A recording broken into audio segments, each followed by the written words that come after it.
Frères et sœurs, tout dernièrement, un père abbé bénédictin disait, en pensant à la vie monastique, à la vie religieuse de sa communauté, où finalement, il ne nous est pas demandé des choses très difficiles, seulement de vivre paisiblement entre frères et de passer du temps vraiment heureux et du temps long à la louange de Dieu.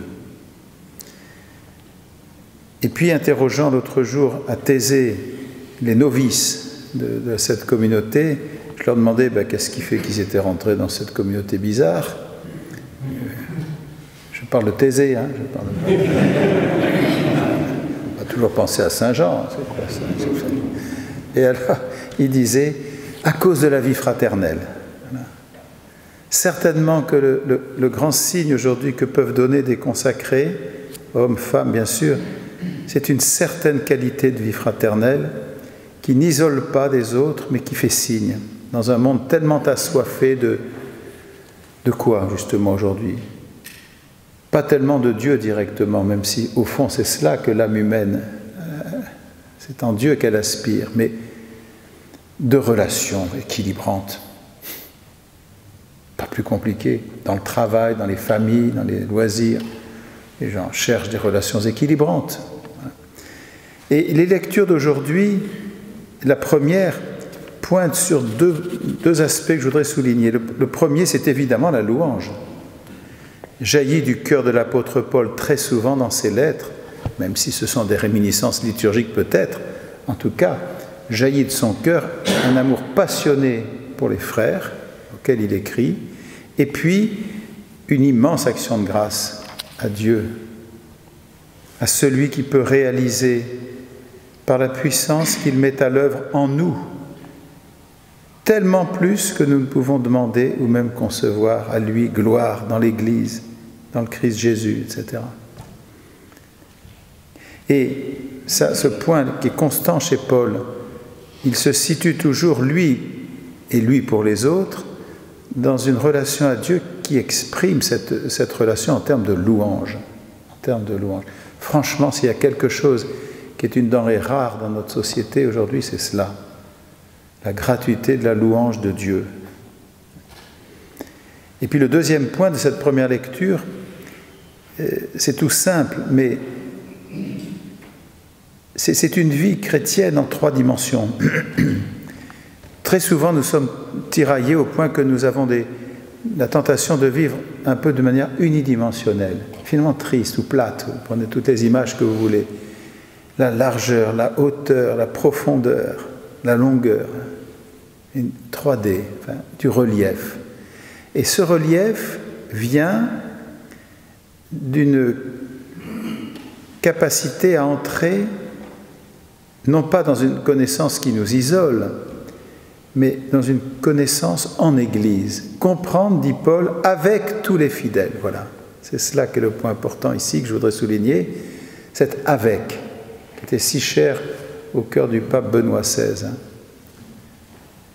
Nous sommes, frères et sœurs, comme consacrés dans une vie apostolique, plus contemplative peut-être pour certains, certaines, je ne sais pas comment dire. En tout cas, nous sommes pour être conscients que c'est avec les fidèles, tous les fidèles, et pas sans eux, et certainement pas à côté d'eux ou au-dessus d'eux.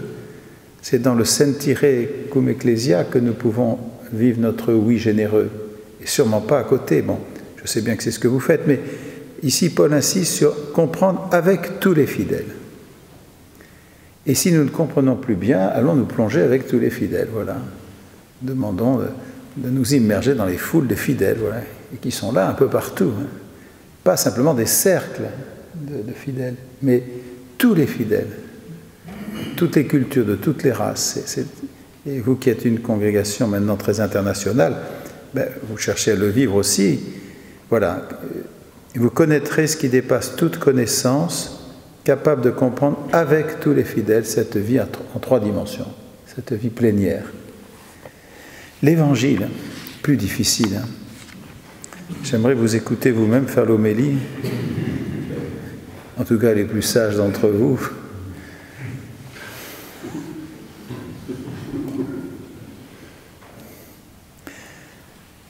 il est évident que jamais le Christ n'a voulu créer des divisions.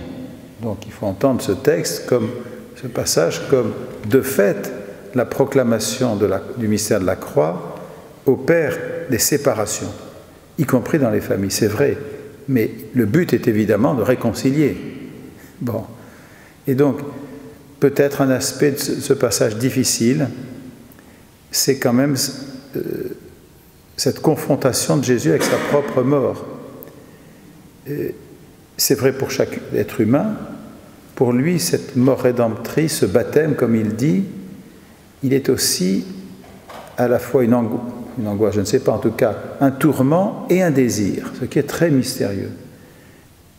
Comme je voudrais je dois recevoir ce baptême, quelle angoisse est la mienne jusqu'à ce qu'il soit accompli.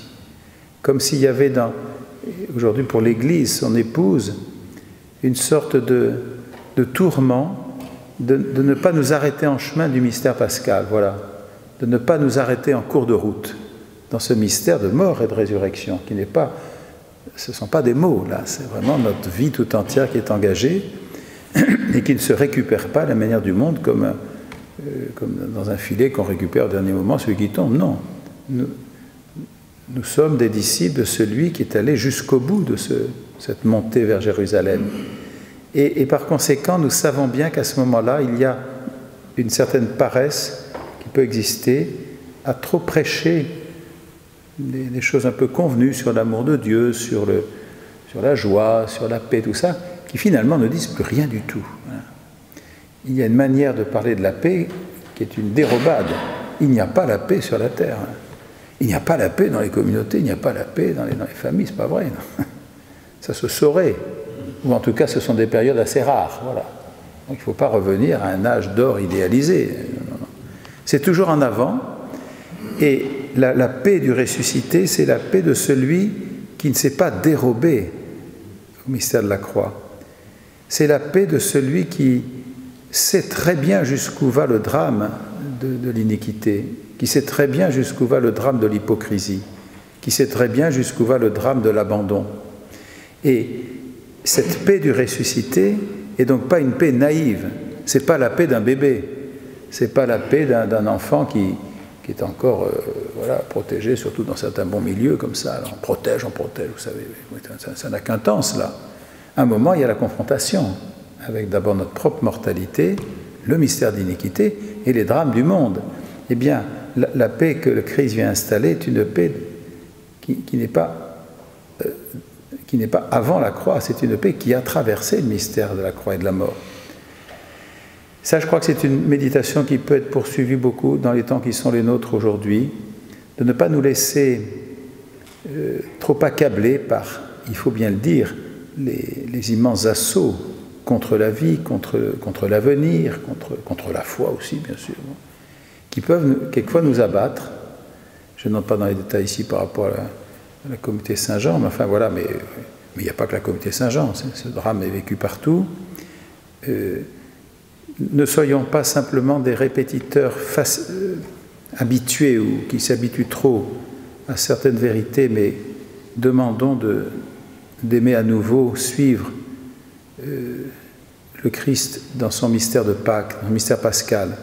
La paix qu'il donne est une paix douloureuse, une paix qui traverse les épreuves, une paix qui a pris sur elle tous les malheurs et les drames du monde. C'est donc pas une paix naïve. En ce sens, peut-être, nous pouvons entendre aussi qu'il y a un temps aussi pour certaines divisions, mais qui valent toujours mieux que de rester sur le surplace, de faire du surplace, enfin de rester dans une sorte de confort pieux, comme voilà, vous savez très bien, nous savons bien que ça n'existe plus, ça. Il ne faut pas que ça existe. Voilà. Bref, la louange, voilà, gratuite. Et si d'aventure nous étions tentés par la surchauffe et le burn-out, laissons tomber des choses et gardons la louange. Voilà, la louange gratuite de Dieu. Voilà. En Église,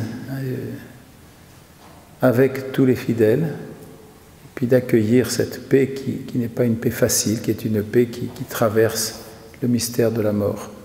Amen.